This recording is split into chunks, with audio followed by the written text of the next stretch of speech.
నమస్తే. Tarot reading. ఈరోజు మీ reading ఎలా ఉందో చూద్దాం. Files 1, files 2, files 3. దీంట్లో మీ కార్డ్స్ ఎంచుకోండి, ఇది మీకోసమే. The magician. మీ ఎదుగుదల చూసి ఎవరైనా సరే మీ మీద నరదృష్టి ఎక్కువగా ఉన్నది. మీ ముందరనేమో మంచిగా మాట్లాడతారు, మీ వెనకాలనే గ్రాసిప్స్ మాట్లాడుతుంటారు. కానీ మీరు ఎవరిని నమ్మాలో ఎవరిని నమ్మకూడదు అని మీకు ఆలోచన అప్పుడప్పుడు వస్తుంటుంది. మీరు ఫ్రెండ్షిప్ ఇంకా బాగా చేస్తారు, నలుగురిలో బాగా తిరుగుతారు. మీ సొసైటీలో బాగా మంచి పేరున్నది, మీకు మంచి వ్యక్తులు. మీరు అందరితోని ఫ్రీగా మాట్లాడతారు. మీరు టాలెంటెడ్ పర్సన్. ఏదైనా కానీ ఎదుటి మనిషిని ఇట్లా చూడంగానే వాళ్ళ జాతకమే చెప్పే అంత టాలెంటెడ్ ఉంటుంది మీలో. మీకున్న తెలివితేటలు చాలా సూపర్. మీరు బాగుంటారు.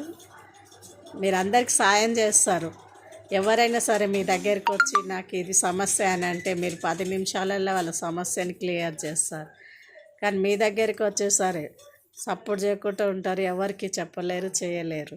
కానీ మీరు బయటి వాళ్ళకంటే మీ సమస్యని మీరు ఎక్కువగా థింక్ చేయరు, దాన్ని మీరు పరిష్కరించుకుంటారు ఎవరికి చెప్పకుండానే. Files 2, ace of words.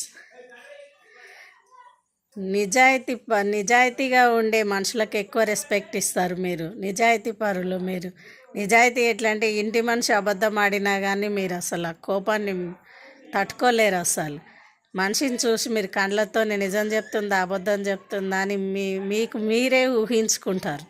మీరు అంత శక్తివంతమైన వాళ్ళు. సైలెంట్గా ఉంటారు. గొడవ గినక ఇంట్లో ఎక్కువ ఏం పెట్టుకోరు.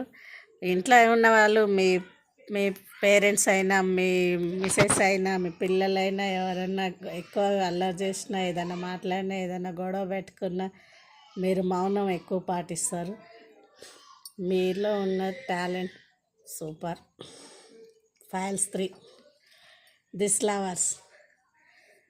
మీరు ప్రేమ అని మీరు పోతున్నారు, కానీ మీ పర్సన్, మీ థర్డ్ పర్సన్ అంటే మీ థర్డ్ పర్సన్ అంటే అది మమ్మీ అయినా కావచ్చు, సిస్టర్ అయినా కావచ్చు, బయట లవర్ అయినా కావచ్చు. వీళ్ళని ముగ్గురిని థర్డ్ పర్సనే అంటారు. కానీ దీంట్లో నువ్వు బాగా ఇష్టపడి ఒకరి మాటలు బాగా వింటున్నావు. ఆ మాటల వల్ల నీ నీ అంటే మీ మిస్సెస్ ఆమె గురించి మీరు తక్కువగా చెడుగా అనుకుంటున్నారు. మీ భార్యని మీతోని విడదీయాలని వాళ్ళు మీ గురించి గొప్పగా లేనిపోని గొప్పలని చెప్తుంటారు. నువ్వు తోపు తురు అది ఇది అని చెప్తుంటే మీరు గాల్లోనే మెడలు కట్టుకొని నిజంగానే నేనంత బలవంతుని నేను అని మీరు పైకి రెక్కలు కట్టుకొని ఎగురుకుంటూ పోతుంటారు. కానీ ఇంట్లో ఉన్న వాళ్ళు మీరు ఎంత చేసినా కానీ మీ మిస్సెస్ మిమ్మల్ని భరిస్తుంటుంది. మరి ఇంట్లో ఉన్న మీ మిస్సెస్ భరించేది ప్రేమనా? థర్డ్ పర్సన్ మీకు మీ మీద లేనిపోని ప్రేమలు ఊరికే కురిపించి నీ దగ్గర నుంచి మనీ తీసుకోవడం, అలా ఖర్చులకు అవన్నీ మిమ్మల్ని వాడుకోవడం వాళ్ళది ప్రేమ. మీరు దీని గురించి గుర్తించండి. అప్పుడు మీ భవిష్యత్తు బాగుంటుంది, మీ ఫ్యామిలీ ఇంకా బాగుంటుంది. సొసైటీలో భార్య పిల్లలు లేని జీవితం వేస్ట్. Okay, thank you. ఇది మీకు నచ్చినట్టయితే లైక్ చేయండి, షేర్ చేయండి, సబ్స్క్రైబ్ చేయండి.